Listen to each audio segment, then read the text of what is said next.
wetu Bwana, ni wewe Bwana, ni wewe tu Bwana, ni wewe mchungaji mwema, ni wewe tu Bwana, ni wewe Bwana, ni wewe tu Bwana, ni wewe tu. Nous bénissons ton nom, Seigneur, car tu es bon, tu es grand, tu es digne, il n'est comparable à toi. Tunakushukuru, tunakuhitaji katika kipindi hiki cha mchana. Mungu wa neema, Mungu wa uwezo, Mungu wa nguvu na mamlaka. Ni wewe ulisema unawapenda wakupendao na watakao kutafuta kwa bidii watakuona. Ulisema mahali tutakapokusanyika kwa ajili ya jina lako, na Mungu utakuwa pamoja nasi.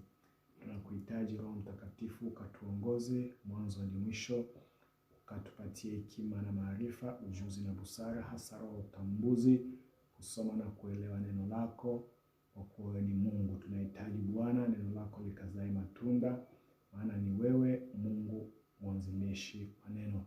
Asante Roho Mtakatifu, maana utakwenda kutuongoza, maana utakwenda kutusaidia, utakwenda kutubariki na kututia tena nguvu. Usiache kutusamehe sisi wenye dhambi, wewe ni mtakatifu. Ulisema kuweni watakatifu kama Baba yenu wa mbinguni alivyo mtakatifu. Tunahitaji rehema na msamaha kutoka kwako, tunahitaji uwezo wa mbingu, tunahitaji nguvu za mbingu, tunahitaji hekima ya mbinguni, na hasa Bwana tunahitaji assistance yako. Asante Kristo, maana utakwenda kushapote kila kitu mahali hapa. Asante Roho Mtakatifu, maana utakwenda kutuongoza hadi mwisho. Tunakurudishia sifa na heshima katika yote kupitia uwezo na mamlaka ya jina la Yesu Kristo aliye hai. Tunaomba. Amen. Bien-aimés dans le Seigneur, aujourd'hui, nous sommes dimanche 12 avril 2020. C'est la Pâque. C'est la Pâque. Et nous, on va partager notre parole dans la Bible, qui est la parole de Dieu. En ce jour de Pâques, nous allons parler de la parole de Dieu. La Bible dit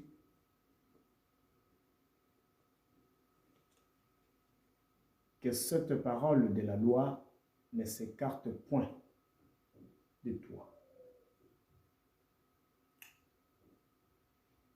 Paul dit que la parole de Dieu, médite-la jour et nuit. Il faut méditer cette parole jour et nuit, parce que c'est cette parole qui nous donnera la vie, qui nous donne la vie. Cette parole qui a été crucifiée à la croix pour notre salut aujourd'hui. Et c'est grâce à cette parole qu'on connaît, on peut se vanter connaître Dieu ou Dieu ou croire à l'existence de Dieu. Nous allons lire la parole de Dieu dans le livre des Jean, chapitre 14, versets 1 à 6. Livre des Jean, épître des Jean, chapitre des évangiles, chapitre 14, versets 1 à 6. Vous savez, nous parlons aujourd'hui de la Pâque. Je me souviens de cette Pâque, cette première Pâque, un jour où les Israélites voulaient partir d'Égypte.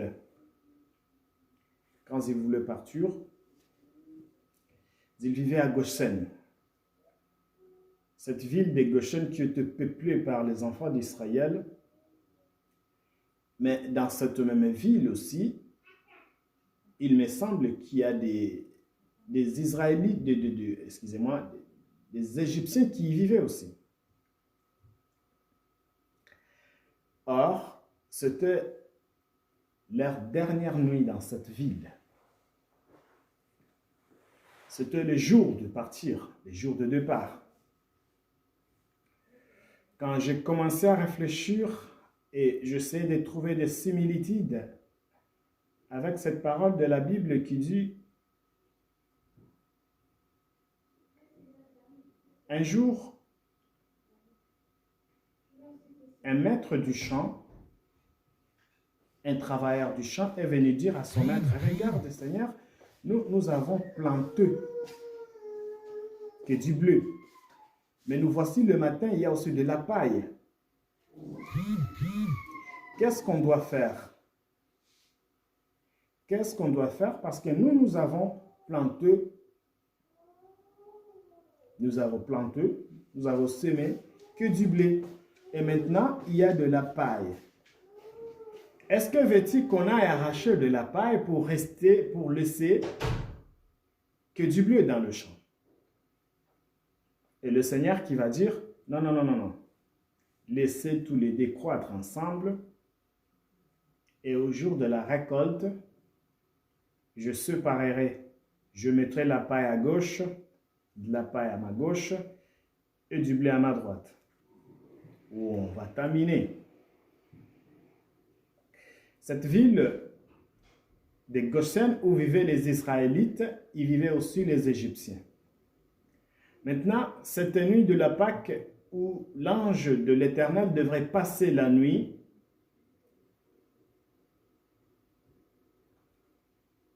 pour causer du dégât à tout ce qui me semble, je dis bien, ce qui me semble être de la paille. L'ange de l'Éternel devrait passer cette nuit-là pour arracher de la paille. Alors qu'il y avait du bleu, qui sont les Israélites, il y avait aussi de la paille qui était des Égyptiens.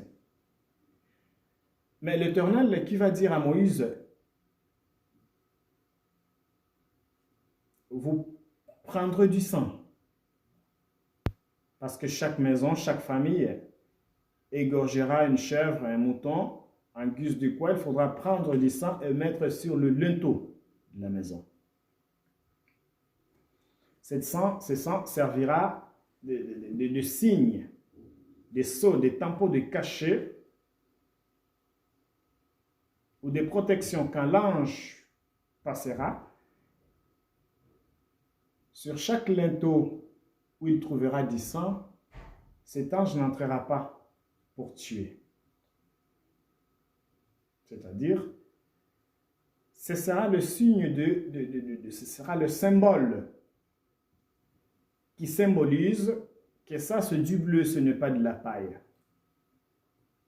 Et c'est vrai, quand l'ange de l'Éternel est passé, ce que l'ange faisait, c'était de regarder. Non, il y a du sang. Ça, je ne peux pas rentrer. Il y a du bleu dedans. Non, il n'y a pas du sang. Ça, c'est de l'herbe. Excusez, pas de l'herbe, c'est de la paille. Je sais de me dire, parce que l'ange cherchait les familles pour trouver le premier-né.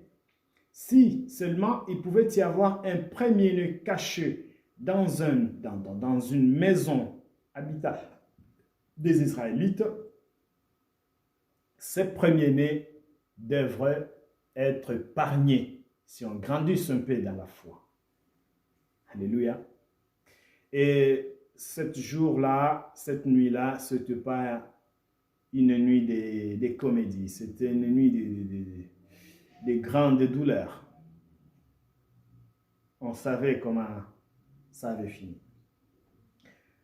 On va lire la parole de Dieu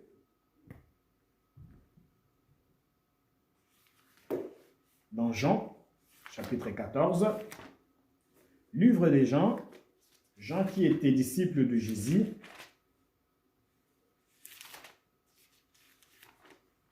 Livre des Jean, chapitre 14.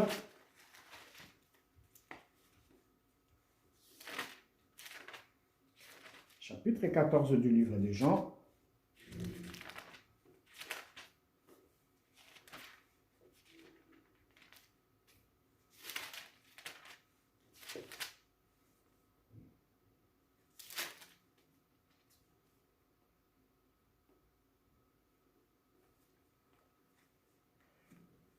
La Bible dit au verset 1er que votre cœur ne se trouble point. Que votre cœur ne se trouble pas. croyez en Dieu et croyez aussi en moi. Point.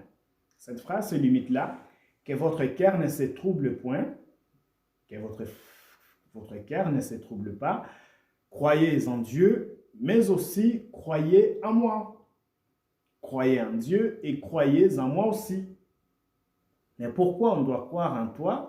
Tout simplement parce qu'il y a beaucoup de demeures dans la maison de mon Père. Il y a beaucoup de demeures dans la maison de mon Père. Je ne sais pas dans quelle demeure tu te trouves, mais il y a plusieurs ou beaucoup de demeures dans la maison de mon Père. Si ce n'était pas cela, je ne sais pas c'était quoi, mais si ce n'était pas cela, je vous l'aurais dit. Donc, s'il n'y avait pas plusieurs demeures, s'il n'y avait pas beaucoup de demeures dans la maison de mon Père, à quoi bon vous mentir? Je vous l'aurais dit. Le Seigneur dit, à quoi bon vous mentir? S'il n'y en avait pas, je vous l'aurais dit, ça ne sert à rien de vous mentir. Donc, il y a beaucoup de demeures, il y a plusieurs demeures dans la maison de mon Père. Je vais vous préparer une place. Il y a plusieurs demeures. Et parce qu'il y a plusieurs demeures, lui, il va aller nous préparer une place. Ce qui veut dire, chacun a sa place dans la maison de l'Éternel. Ce n'est pas moi qui dis, c'est Jésus qui s'adresse directement à ses disciples et il dit, croyez comme vous croyez en Dieu, croyez aussi en moi. Pourquoi? Parce qu'il y a plusieurs demeures dans la maison de mon Père. Si ce n'était pas le cas, je vous l'aurais dit. S'il n'y avait pas plusieurs demeures, moi, je vous l'aurais dit. Parce qu'il y a plusieurs demeures, voilà la raison. Moi, je veux partir, je m'en vais. Je veux aller vous préparer une place. Parce qu'il y a plusieurs places, moi, je vais aller préparer la vôtre. Donc, votre place, moi, je vais m'en charger. Je vais aller préparer ça. Et puisque je vais vous préparer une place, j'aime ça, je reviendrai et je vous prendrai avec moi. Pourquoi? Enfin, que là où je suis, vous aussi, vous y soyez. Afin que là où je suis, vous y soyez aussi. Alléluia. Ça, c'est drôle cette histoire. Vous savez, Jésus vient de passer 3 ans et demi avec ses disciples jour et nuit. Ils partageaient tout, sauf rien. Avec ses disciples, ils ont tissé des liens de fraternité, d'amour. Ils vivaient en harmonie comme une famille qui s'aimait. Mais après sa résurrection, Jésus qui va dire à ses disciples, écoutez, vous croyez en Dieu, croyez en moi aussi. Parce que il y a plusieurs demeures dans la maison de mon Père.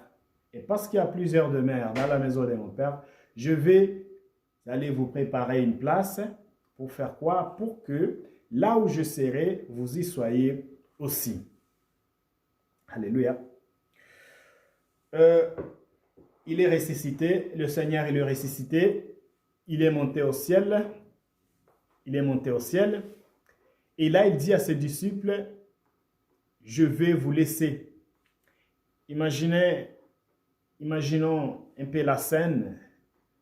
Ces personnes avec qui ils ont partagé des moments de bonheur, des moments difficiles, des moments de tumulte, de turbulence, c'est pas moi, des troubles ensemble. Et là, ils vont se quitter. Je m'imagine l'angoisse.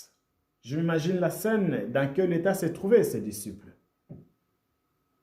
Quand il leur dit, maintenant c'est le moment. Là, on ne fait plus de marche arrière, là je pars. Je pars, pas parce que je vous abandonne, mais parce que je vais aller vous préparer une place dans la maison de mon Père. Vous savez, ces disciples, c'était des gens normaux comme nous. Je vais vous dire la vérité. C'était des gens normaux comme nous. Et ils commencèrent à se poser des questions. Ils se posèrent des questions. Pierre qui pensait, moi je fais 3 ans sans péché, j'ai tout abandonné, je suivais ces messieurs, et là, il veut se barrer. Et Jean, il se disait, moi qui ai passé toute ma jeunesse avec lui, mais qu'est-ce que les gens vont penser de nous? Qu'est-ce qu'ils vont dire? Qu'est-ce qu'ils vont se dire de nous? Ce n'était pas facile.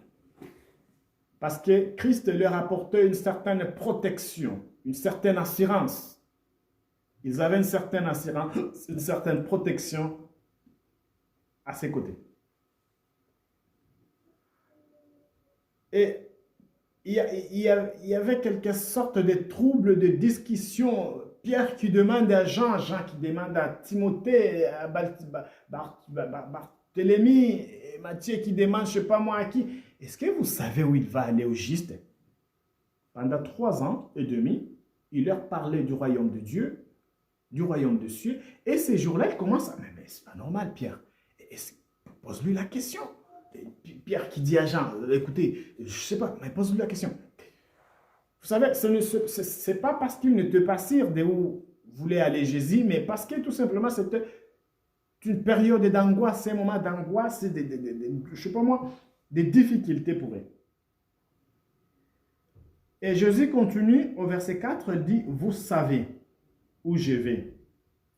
Inutile de murmurer entre vous, inutile de chuchoter. Vous savez très bien où je vais aller. Vous savez très bien où je vais. Et vous en savez le chemin.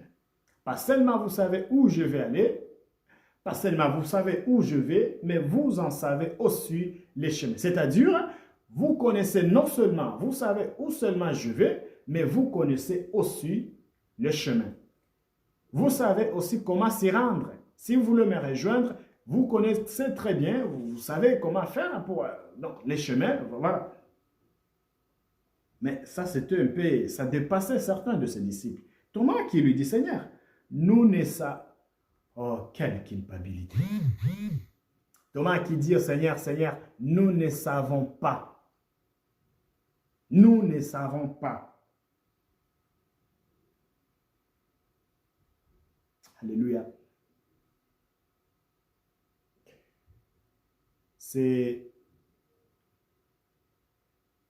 Ça arrive dans des églises. Les gens sont dans des églises, ils participent à la Sainte Seine, ils participent à tous les services de l'église, mais ils ne connaissent pas le chemin du ciel. C'est triste. Bien-aimés, vous savez, Thomas, lui, il a passé 3 ans et demi avec le Seigneur, avec la parole de Dieu. Mais un jour, il va confesser, avouer en public qu'il ne connaissait pas le chemin. Pas seulement il ne connaissait pas le chemin, mais il ne savait pas où Jésus allait. Comment tu veux qu'on sache, qu'on connaisse le chemin? On ne sait même pas où tu veux aller, on ne sait pas où tu vas. C'était triste ce jour-là, je m'imagine. Comment pouvons-nous savoir le chemin? Et Jésus lui dit, c'est moi le chemin, la vérité et la vie.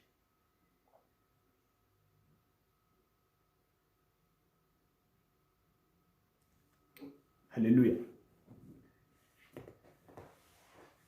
Entre nous, qu'est-ce qui prouvait à ses disciples que Jésus allait revenir? Plus de 2000 ans aujourd'hui. Depuis qu'il est parti, plus de 2000 ans, bien-aimés, il n'est toujours pas là et les disciples sont restés en attente. Et aujourd'hui, ce n'est pas un secret, vous pouvez passer à gauche, à droite, il y a des chrétiens qui sont fatigués, qui ont tout abandonné parce qu'ils se disent, écoutez, ça fait 2000 ans, on nous parle de cette histoire, des retours de Jésus, mais toujours rien. Mais qu'est-ce qui prouve que ce Jésus vraiment va revenir? Et ce n'est pas non seulement, les disciples se posèrent aussi cette question. Ils se posèrent cette question, mais on ne connaît pas seulement, on ne connaît pas où il va, on ne sait pas où il va aller, pas seulement on ne connaît pas le chemin, mais qu'est-ce qui nous garantit que cet homme reviendra un jour? En ce jour de Pâques, bien-aimé, j'aimerais que tu te reposes cette question. Qu'est-ce qui te dit que Jésus reviendra un jour? Si les disciples étaient là aujourd'hui, ils pouvaient aussi se poser cette question. Ça fait plus de 2000 ans, depuis qu'il est parti au ciel, nous préparer une place dans la demeure du Père, dans la maison du Père, où il y a plusieurs demeures. Et là, ça fait plus de 2000 ans, il n'est toujours pas là. Est-ce qu'il y a-t-il de crédibilité dans cette parole? La Bible dit, Dieu est fidèle. Dans Isaïe, il dit, je suis un Dieu fidèle, regardez comme la pluie. Quand la pluie tombe, elle ne remonte pas. Donc, les gouttelettes ne s'arrêtent pas avant que cela touche la terre. Avant que cette pluie ne touche la terre, donc, il ne peut pas pleuvoir et que la pluie s'arrête dans le vide sans toucher la terre. Dès qu'on dit il va pleuvoir, c'est-à-dire cette pluie va toucher la terre, ça va arroser, ça va fertiler la terre pour que cette dernière puisse produire. Et il dit, c'est ainsi, ce sera ainsi de la parole qui sort de ma bouche. Elle ne retournera pas vers moi sans accomplir ce que je dis. C'est donc pour laquelle je l'ai envoyé. C'est-à-dire, la parole de Dieu ne sort jamais en vain, ni pour rien. Chaque fois quand elle sort, c'est pour accomplir le dessein de Dieu. Et Jésus qui va dire à ses disciples, je vais vous préparer une place dans la maison de mon Père, où il y a plusieurs demeures. Et je reviendrai vous chercher, vous prendre avec moi, afin que là où je suis, vous y soyez aussi. Mais aujourd'hui, plus de 2000 ans,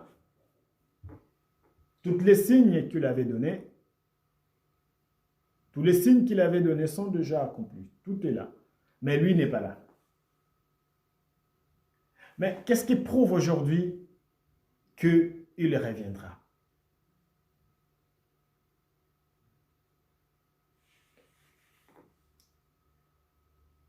Dans Luc 22, 18, si je ne me trompe pas, je vais chercher vite fait, je vais les lire. Je crois que c'est Luc 22, 18,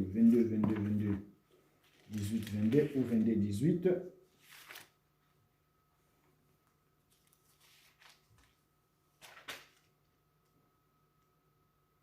De 18, je cherche. Et 18, 22, la Bible dit.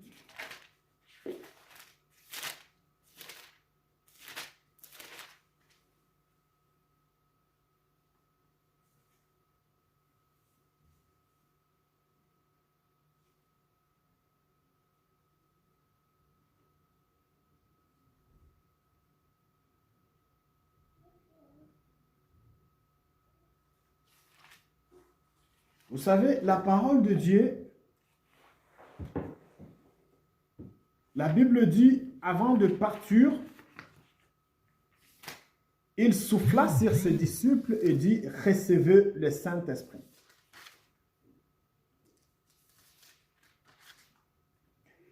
Il est parti, 2000 ans après, nous sommes toujours en attente. Toujours en attente, il y a ceux qui sont fatigués. Un jour, il posa la question, quand le Fils de l'homme reviendra, trouvera-t-il de la foi sur cette terre? Et dans ce même livre de Jean, au chapitre 20, verset 22, la Bible dit, après ces paroles, il souffla sur eux et leur dit, recevez le Saint-Esprit. Après ces paroles, il souffla sur eux et leur dit, recevez le Saint-Esprit. C'est à qui vous pardonnerez le péché il leur sera pardonné. Et ceux à qui vous retiendrez les péchés, ils leur seront retenus. Ce n'est pas ça le problème. Christ va partir. Il va laisser ses disciples. Et ces disciples qui se posèrent des questions, qu'est-ce qu'on va devenir? Mais à la fin, il va souffler sur eux et dire, recevez le Saint-Esprit. Il a dit, je ne vous laisserai pas orphelins. Je vous enverrai l'Esprit Saint qui demeurera avec vous jusqu'à la fin. Il a dit, je ne vous laisserai pas orphelins. C'est-à-dire, même si je m'en vais, ce n'est pas que je vous abandonne. Il va leur donner une assurance. Ce n'est pas que je vous abandonne, mais je vais vous envoyer l'Esprit Saint. Et c'est l'Esprit Saint qui va demeurer avec vous jusqu'à la fin. Mais c'est quoi le Saint-Esprit? Prenons un peu l'exemple. Un homme est allé chercher une femme dans un pays lointain et il a trouvé cette femme. La femme, elle était belle à tel point qu'elle lui plaisait beaucoup. Et cet homme qui venait d'un pays lointain aussi, il a donné tout ce qu'on lui a demandé comme dot. Il a payé la dot, il a fait tout ce qu'il devrait faire, mais il ne devrait pas partir avec sa femme parce qu'il venait d'un pays lointain et il n'avait pas encore préparé la maison où il devrait vivre avec sa femme. Sauf que les beaux-pères, ses beaux-parents, et non plus ne devraient pas continuer à garder la fille qui était déjà mariée. Techniquement par là, logiquement par là, cette fille ne leur appartenait plus. Désormais, elle appartenait à son mari. Et parce qu'elle appartenait à son mari, la loi du mariage dit que le mari devrait partir avec sa femme. Mais cet homme ne voulait pas partir avec sa femme, tout simplement, entre guillemets, il n'avait pas encore préparé la place, la maison, où vivre avec sa femme. Et qu'est-ce qu'il va dire à son beau-père? Écoutez, j'aime bien ma femme, j'ai donné tout ce que vous m'avez demandé. Seulement, je vais vous demander une faveur. C'est que vous gardiez encore ma femme pour un peu de temps. Le temps que j'ai préparé une place, m'acheter une maison, m'équiper ma maison, tout ce qu'il me faut pour pouvoir vivre avec ma femme. Donc, je vais aller préparer la maison, acheter une maison, voilà, dire à mon père, papa, j'ai trouvé une femme, j'ai épousé, mais sauf que tu n'as pas encore donné ma part, du coup, il me faut une place où je vivrai avec ma femme, équiper ma maison, voilà. Mais il faut que je vous laisse ma femme. Il faut que je vous laisse ma femme le temps que j'aille préparer la maison ou la place où on vivra. Sauf que les beaux-pères sentaient que c'était un peu du piège. Comment tu as payé tout ce que je te demandais et tu viens encore me laisser ta femme? C'est une femme quand même. Si quelqu'un passe demain et qu'elle aime cette femme, elle veut l'épouser, moi je vais faire comment? Je ne veux pas que tu reviennes demain, ta femme est déjà partie et tu commences à me traduire en justice. Non, ce n'est pas possible. Et qu'est-ce qui me prouve que tu reviendras la chercher? Tu ne veux pas laisser ma fille traîner, voilà, parce que tu l'as déjà bloquée, déjà il n'y a personne qui... Hein? Qu'est-ce qui prouve que tu reviendras chercher cette femme? Dans cette histoire, cet homme qui était, pour ne pas exagérer, qui avait ses moyens, il va regarder qu'est-ce qu'il avait. J'ai épousé ma femme pour 10 000 $. Il avait une montre de 50 000 $. Il va prendre sa montre de 50 000 $, 5 fois plus cher que la dot qu'il a payée pour sa femme. Et il va dire à son beau-père, je vais vous laisser ma montre. Je vais vous laisser cette montre comme preuve que je reviendrai chercher mon épouse.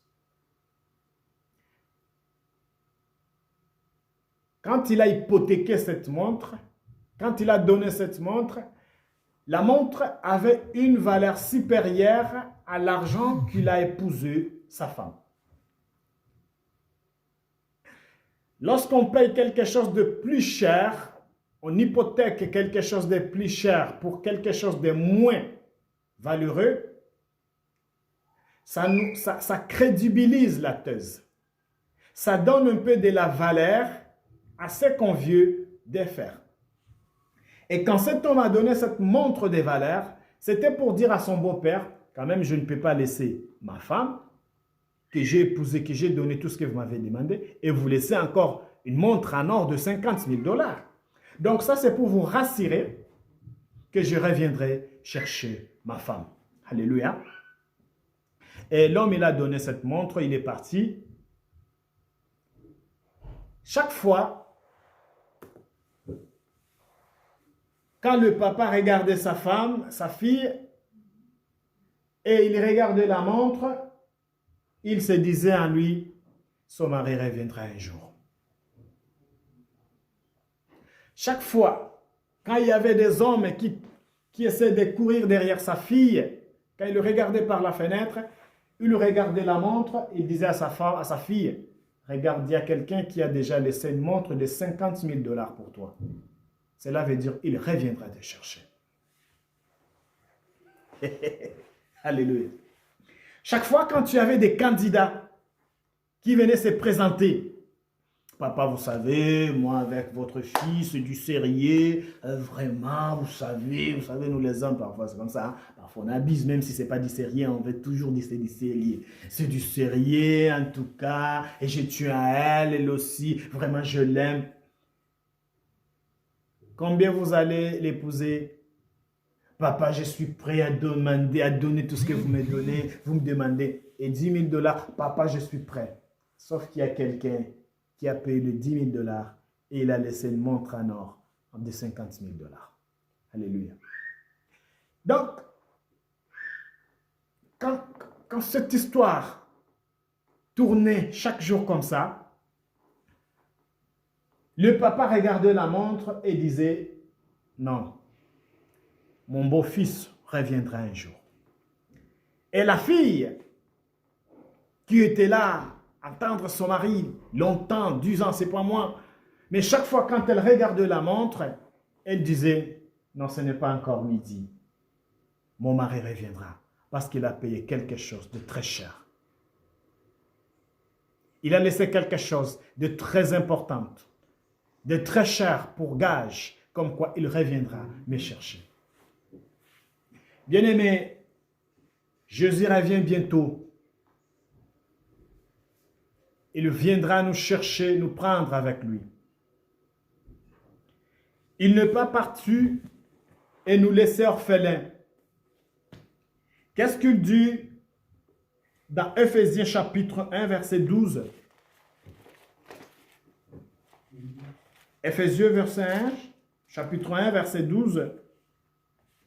Au chapitre 12, la Bible dit, au chapitre 1er, verset 12, la Bible dit, pour servir, je vais commencer un peu au verset 11, en lui, nous avons été désignés, nous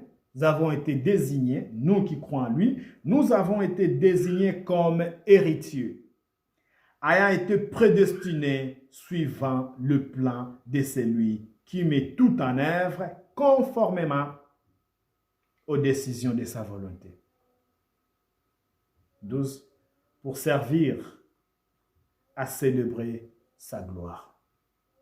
Nous qui avons par avance espéré dans le Messie, qui est le Christ. Au verset 13, la Bible dit, en lui, vous aussi, nous, Paul dit, vous aussi, après avoir entendu la parole de la vérité, l'évangile qui vous sauve, en lui, vous avez cru. Cet homme, qui est le beau-père de cet inconnu qui venait du pays lointain, quand il a argumenté à son beau-père que je reviendrai, et pour le prouver, je vais vous laisser ma montre en or qui coûte 50 000 $ pour, je laisse ça comme gage, pour dire que je reviendrai chercher ma femme. Et l'homme a écouté cela, il a entendu et il a crié parce que l'homme a laissé un gage. En lui, vous aussi, après avoir entendu la parole de la vérité, l'évangile qui vous sauve, en lui vous avez crié et vous avez été marqués. Vous avez été marqués de l'empreinte du Saint-Esprit. Rappelez-nous, la Bible dit au chapitre 20, 22, après avoir dit cela, il souffla sur eux et dit, recevez le Saint-Esprit. Et Paul qui dit, vous avez été marqués par l'empreinte du Saint-Esprit, comme caché, qui avait été promis. Mais c'est quoi? Il sert à quoi ce Saint-Esprit? Paul continue, il dit, il est le gage de notre héritage. En attendant la libération de ce que Dieu s'est acquis pour célébrer sa gloire. Alléluia. Ici, bien-aimés, la Bible dit, quand Jésus disait, je vais aller vous préparer une place, ce n'était pas que des mots vains, mais c'était des mots qui étaient accompagnés par de gages très importants pour rassurer ses disciples qu'il reviendra un jour.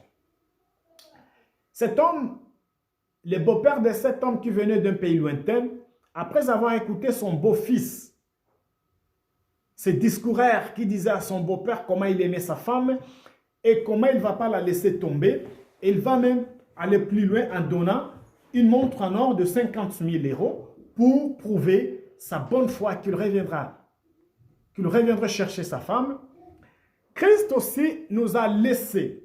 Il a dit à ses disciples, recevez le Saint-Esprit. Ce qui veut dire, il a dit, je ne vous laisserai pas orphelins.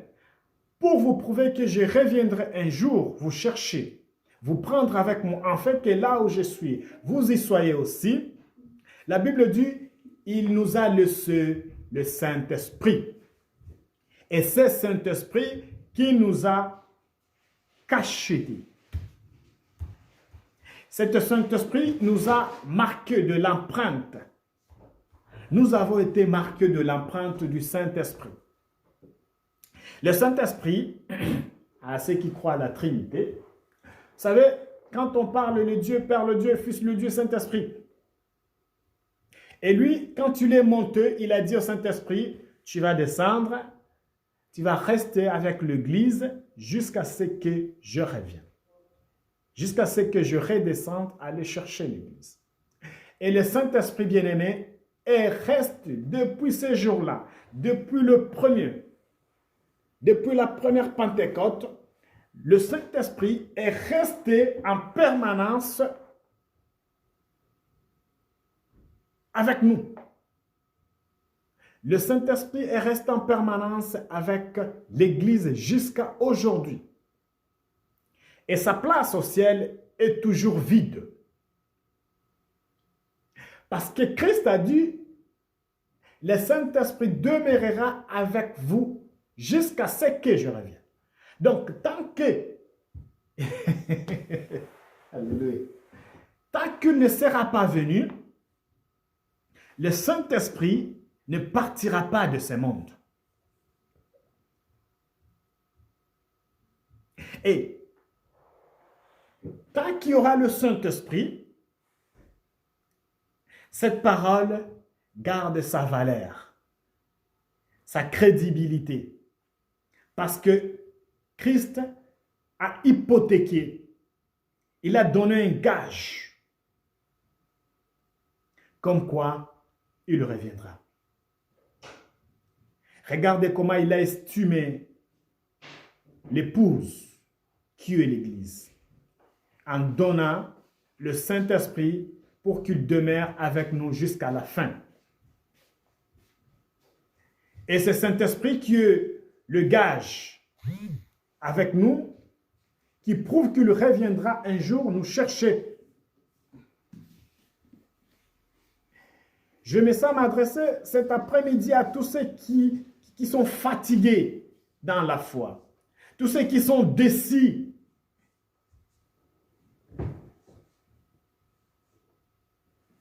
Soyez pas déçus. Ne lâchez pas la prise. Christ reviendra. Il reviendra. Il viendra nous prendre avec lui parce qu'il a laissé un gage, le Saint-Esprit qui prouve qu'il reviendra. Et c'est ce Saint-Esprit qui nous a marqués. Chaque fois quand vous vivez, quand vous marchez, quand vous déplacez, sachez que le Saint-Esprit vous a marqué sur votre front. C'est comme le sang. Je m'imagine le sang de l'agneau que les Égyptiens, les Israélites ont pu mettre sur leur linteau cette nuit-là pour dire à l'ange que quand vous passerez, sachez que moi je suis dans cette maison, il ne faut pas me faire du mal. Et c'est ainsi avec le Saint-Esprit qui nous a marqués. Chaque fois quand tu marches dans la rue, quand le diable te voit, il voit très bien que tu es marqué du sceau du Saint-Esprit. Tu es tamponné du Saint-Esprit. Même quand il va t'aborder, il a certaines réserves pour se dire, il faut que je sache comment me comporter. Parce que lui là, quelqu'un a laissé un gage, quelqu'un a hypothéqué quelque chose de très grande valeur pour lui. Et bien aimé, le Saint-Esprit est là en permanence pour nous, pour l'Église, pour l'épouse du Christ. Cette femme de valeur que cet homme a aimée, qu'il a laissé l'objet de valeur, sa montre en or de 50 000 $ pour dire à son beau-père, à sa belle famille, que je ne suis pas un farceur, je ne suis pas un loser, je reviendrai pour ma femme. Tu n'as pas à t'inquiéter, Pierre, Jean-Luc. Non, vous n'avez pas à vous inquiéter. Je vais vous laisser le Saint-Esprit, pas pour 2 jours, pas pour 2 ans, pas pour 10 ans, pas pour 2 siècles, mais il va rester avec vous jusqu'à la fin du temps. C'est-à-dire, du moment où je ne suis pas rentré vous chercher, le Saint-Esprit demeurera avec vous. Alléluia. Mais c'est quoi le Saint-Esprit? À quoi nous sert le Saint-Esprit? Paul dit, il a été marqué. Nous avons été marqués de l'empreinte du Saint-Esprit. C'est-à-dire, on peut être 1000 personnes en train de se déplacer au milieu, je ne sais pas moi, en marché, en plein milieu de la route, on est 1000, 10 000, mais on n'est pas pareil. Il y a ceux qui sont tamponnés, il y a ceux qui sont marqués par le Saint-Esprit. C'est-à-dire, nous sommes des rachetés. Nous sommes des rachetés parce que quelqu'un a payé le prix fort pour nous rassurer qu'il reviendra nous chercher. Donc, dans ce champ-là, où il y avait du bleu et de la paille, et le maître du champ est allé dire à son Seigneur, « Seigneur, regardez, nous avons de la paille, nous avons du bleu. Veux-tu qu'on arrache la paille? » Et le Seigneur qui va lui dire, « Non, non, non, non, on n'arrache rien du tout, rien. » Ce champ qui est l'image de l'Église, où nous sommes tous mélangés, d'une façon ou d'une autre, où tout le monde prétend être trop spirituel, où tout le monde prétend connaître Dieu, où tout le monde prétend servir Dieu. Ce chant qui est l'image de l'Église,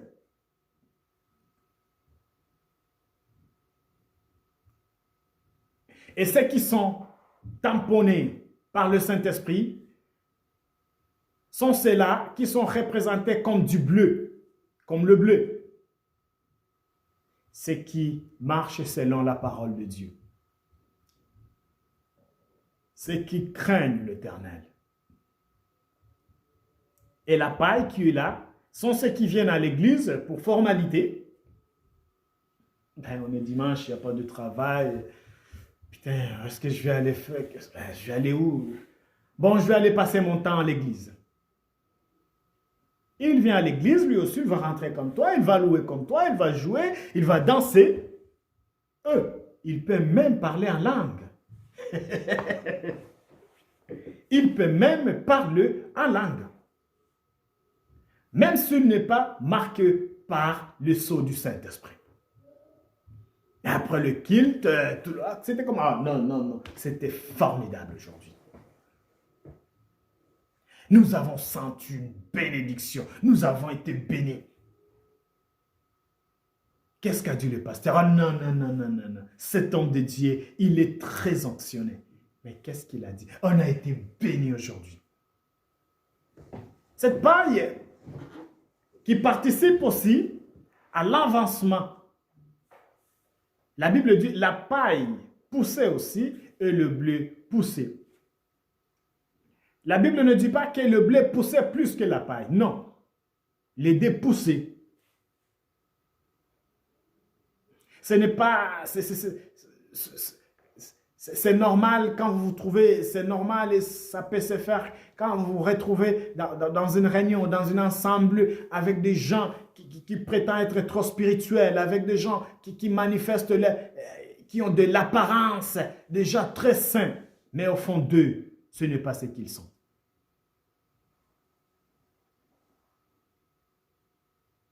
Il faut avoir le Saint-Esprit. Il faut avoir cette empreinte du Saint-Esprit. Quand Christ reviendra, Paul dit, ceux qui sont morts ressusciteront en premier et les vivants seront transformés ensuite. D'abord, ceux qui sont morts seront ressuscités et les vivants transformés. Qu'est-ce que cela veut dire? Cela veut dire tout simplement que ceux qui ont cette empreinte, ce sceau du Saint-Esprit, c'est eux qui entendront ce jour-là les tonnerres. C'est eux qui seront transformés pour aller rejoindre le Seigneur dans les airs.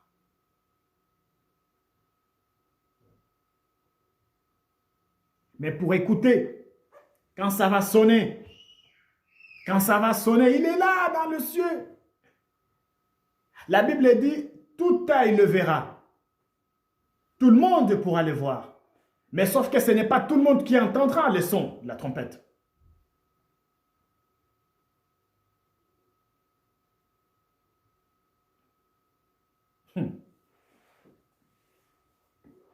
Ceux qui prétendent être justes, être saints, tout le monde les verra. Il les verra quand il viendra dans les nuées, dans le ciel. Mais ceux qui ont le Saint-Esprit, ceux qui ont été marqués par le Saint-Esprit, et ils entendront la voix de la trompette. Ils entendront le son de la trompette et ils monteront.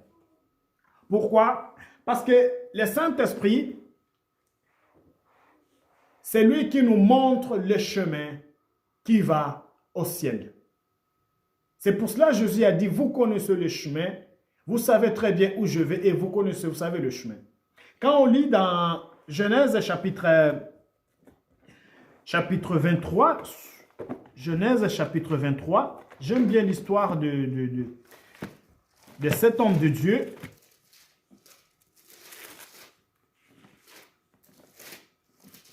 « 62 à 65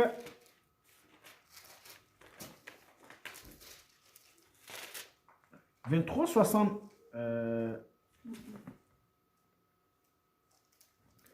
Genèse.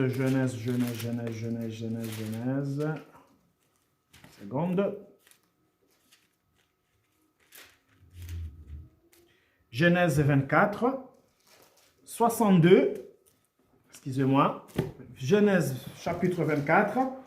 Au verset 62, la Bible dit, quant à Isaac, il était revenu du puits de Lachéroï et habitait dans la région du Negev. 63.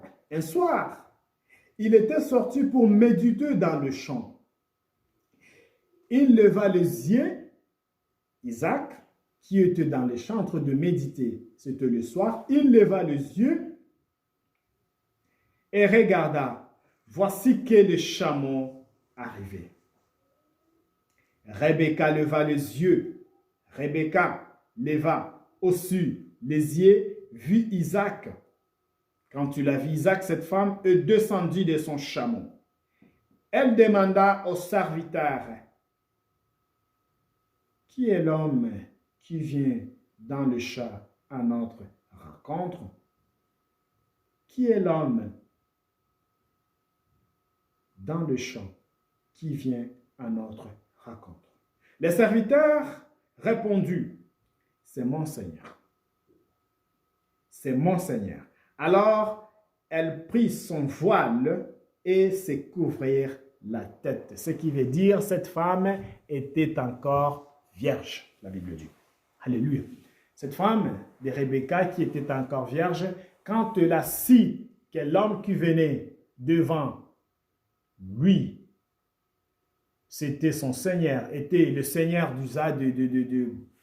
était son mari, ce qu'elle a fait en premier, c'était de prendre son voile et de couvrir sa tête, parce qu'il n'y a que le mari qui a le droit d'ouvrir le voile à sa femme. Nous sommes dans le contexte où, quel est le rôle du Saint-Esprit?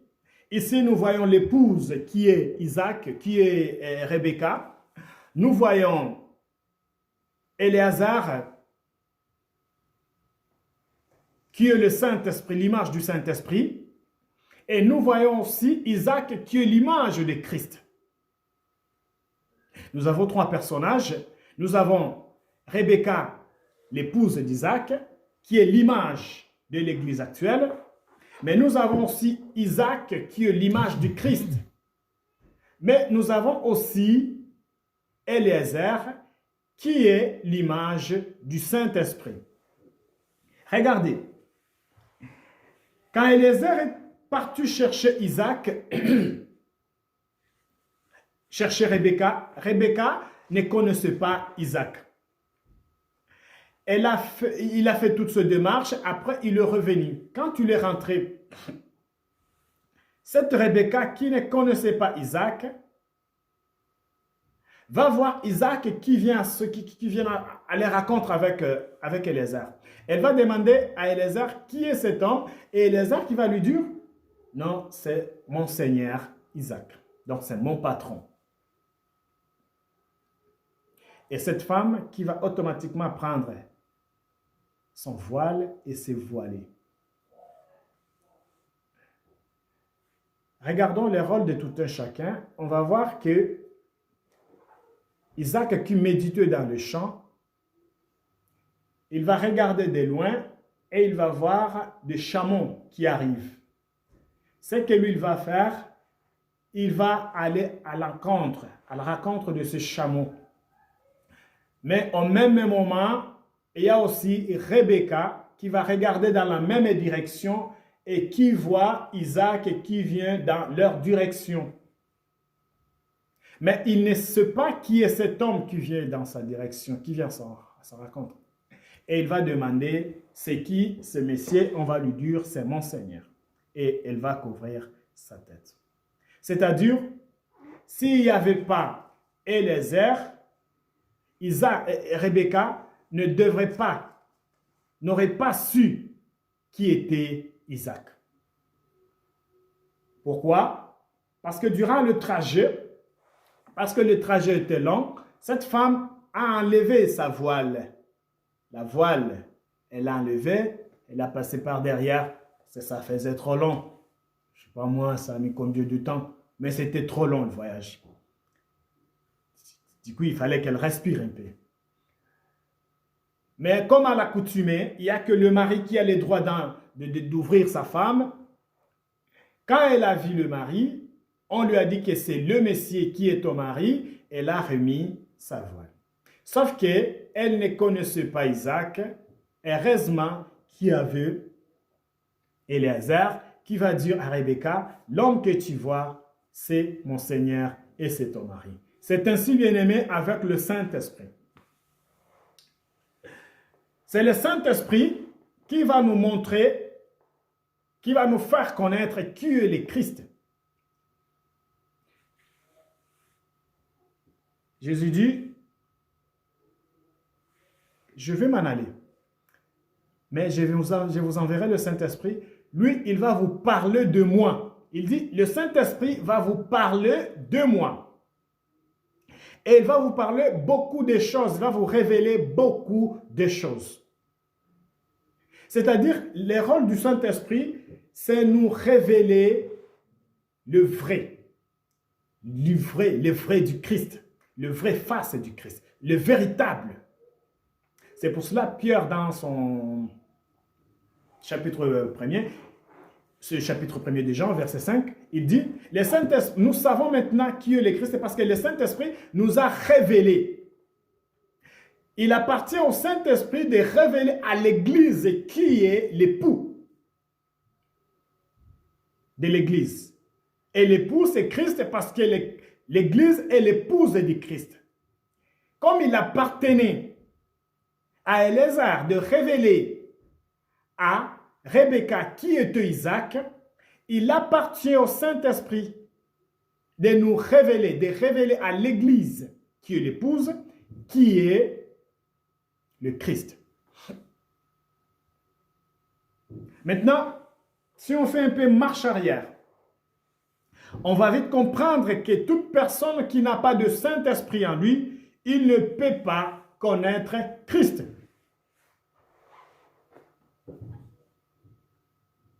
Amen. Toute personne qui n'a pas du Saint-Esprit en lui, il ne peut pas connaître Christ. Parce qu'il y a connaître et connaître. J'ai entendu parler, mais je ne connais pas. Jésus a fait plus de 3 ans avec ses disciples, mais un jour, il va dire à ses disciples, je m'en vais. Vous savez où je vais, le chemin. Thomas qui va dire, non, c'est pas comme ça.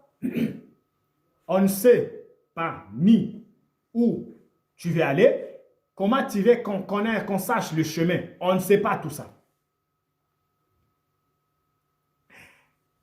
C'est à la fin que Jésus, la Bible dit, après avoir dit tout cela, il a soufflé sur eux et dut recevoir le Saint-Esprit. Parce que le Saint-Esprit avait le rôle de nous révéler la personne du Christ et de nous montrer le chemin qui va au ciel. Toute personne qui n'a pas du Saint-Esprit n'ira pas au ciel. Ne le prenez pas mal, mais c'est la parole de Dieu. S'il n'y avait pas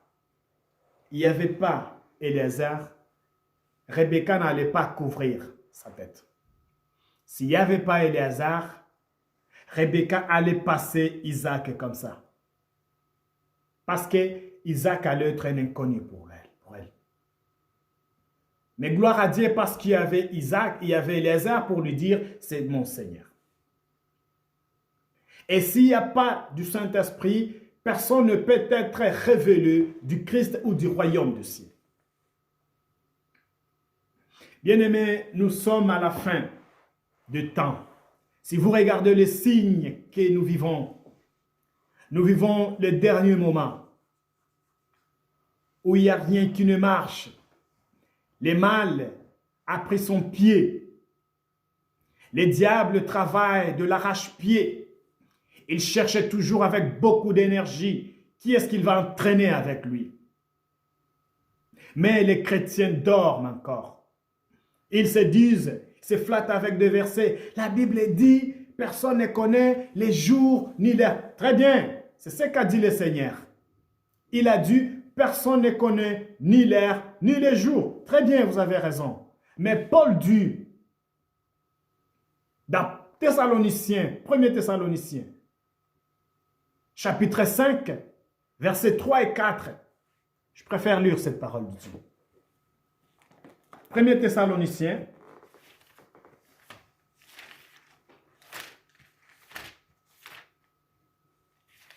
chapitre 5,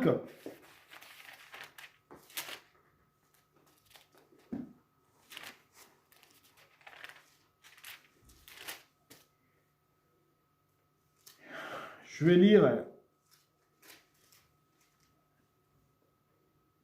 chapitre 5, verset 2. La Bible dit, je commence au chapitre 5, verset 1. En ce qui concerne le temps et les moments, il dit bien le temps et les moments, comme le Seigneur a dit, les jours et l'heure. Vous n'avez pas besoin, frères et sœurs, qu'on vous écrive à ces sujets. Parce que vous savez très bien, dans d'autres termes, le Seigneur a déjà dit, personne ne connaît ni les jours, ni l'heure. En effet, il dit, vous savez très bien, vous savez bien vous-même, que le jour du Seigneur viendra comme un voleur dans la nuit. Il répète les paroles du Seigneur quand il a dit, le Fils de l'homme reviendra comme un voleur dans la nuit. Il dit, vous savez très bien vous-même que le jour du Seigneur viendra comme un voleur dans la nuit. Quand les hommes diront paix et sécurité, alors une ruine soudaine fondra sur eux comme les douleurs sur la femme enceinte, et ils n'y échapperont pas. Verset 4. Mais vous, frères et sœurs, vous n'êtes pas dans les ténèbres. Mais vous n'êtes pas dans les ténèbres pour que ce jour-là vous surprenne comme un voleur. Un jour, je parlais de ces versets, j'enseignais sur ces versets quelque part et le pasteur m'avait regardé comme ça. Toute l'église disait, mais non, personne ne le saura. Oui, mais Paul dit, pour nous, frères et sœurs, nous ne sommes pas dans les ténèbres pour que ces jours-là nous surprennent comme un voleur.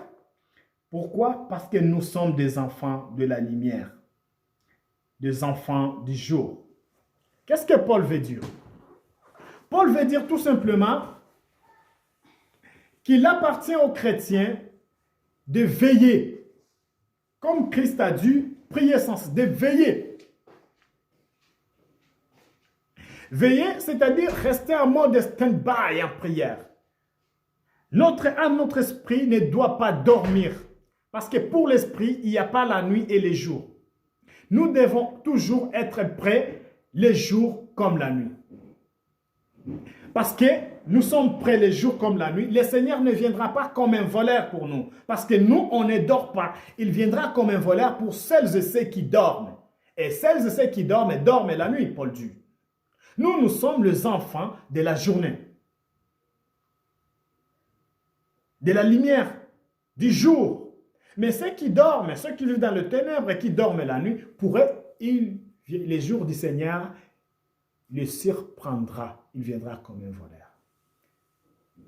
Bien-aimé, cet après-midi, je voulais te dire quelque chose, cette parole qui dit « Le Saint-Esprit est le gage de notre héritage ». Le Saint-Esprit est là pour nous rassurer que le Christ, le Seigneur, reviendra un jour pour prendre son Église. Et Paul qui dit, le Saint-Esprit nous a marqués. Paul qui dit, il nous a marqués. Il a marqué toute personne qu'il viendra prendre avec lui. Il l'a marqué par les sceaux du Saint-Esprit, par l'empreinte du Saint-Esprit. Je te souhaite que tu sois marqué par l'empreinte du Saint-Esprit cet après-midi. Je te souhaite, frères et sœurs, je prie pour toi pour que tu sois marqué par l'empreinte du Saint-Esprit. Parce qu'après, ce sera trop tard. Si on ne peut pas s'en sortir avec ces confinements de 2 jours, la souffrance sera cruelle ces jours-là.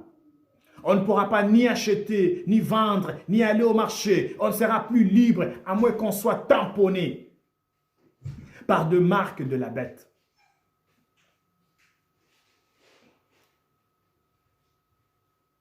Veille, prie, nuit comme jour, sois prêt parce qu'on ne connaît pas les jours, ni l'heure. Mais continue à être en éveil pour que ces jours-là ne te surprennent pas comme un voleur. Bien-aimés dans le Seigneur, cherchez les royaumes de cieux. Cherchons les royaumes des cieux et sa justice. Cherchons le royaume de cieux et sa justice, et le reste nous sera accordé. Cherchons premièrement le royaume de cieux, et le reste nous sera donné. Avant de terminer cette émission, je voulais que tu saches, bien-aimé, que le retour de Jésus, ce n'est pas un slogan, mais c'est une réalité qui se réalisera un jour en un clin d'œil. Toute chose changera. Et à celles et ceux qui ne seront pas prêts, ce sera trop tard. Je te souhaite d'être prêt, bien-aimé, d'être en éveil, d'être prêt en prière, de marcher selon la parole de Dieu pour que ces jours-là ne te surprennent pas. Nous sommes à la fin de notre mission. Nous allons prier pour dire, Seigneur, merci de ta parole.